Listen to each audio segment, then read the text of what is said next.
Kau nampak tak smash dia tadi? Macam kilat. Aku rasa tangan dia memang laju gila. Patutlah kita menang. Hai semua. Okey, Alhamdulillah aku Abang Majak bersama dalam Tangkas Podcast. Kita akan berborak isu berapa kali berbuih kau kencing basah kat kita. Tidak lupa di sebelah kanan aku Tuan Poji aka berbuih basah di kepala. Selamat datang Poji, host jemputan kita pada petang ini. Terima kasih kerana menjemput kami. Okey Poji, kita teruskan soalan. Pada 2 April hari Khamis minggu lepas, adakah saja-saja tak hadir latihan atau macam mana? Amboi, sampai ke sidang podcast. Aku mohon maaf lah, tempoh hari aku rushing sikit balik kerja, hujan lebat tambah musim raya penuh jadual open house.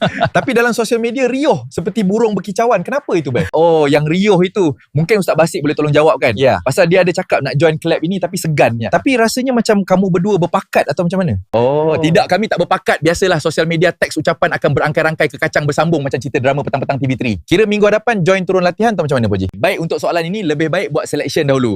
Sebab klub tangkas ni bukan calang-calang. Sebab kata Encik Amri, semua player ranking top siri badminton UTM. Dengar cerita Amri dan awak Poji adalah permian terbaik di UTM. Amboi, lain bunyinya. Sama sekali tidak. Tapi wajah-wajah inilah yang banyak menaiki podium. Lain juga bunyinya. Okey, aku Abang Majak sekali lagi mengucapkan terima kasih kepada korang yang banyak support Tangkas Squad Badminton Club. Tidak lupa juga kepada host jemputan kita Encik Poji dalam Tangkas Podcast.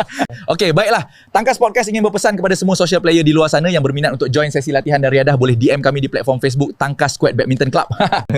Aku Poji di sini ingin juga berpesan kat korang, janji jangan berbuih basah di kepala juga ya.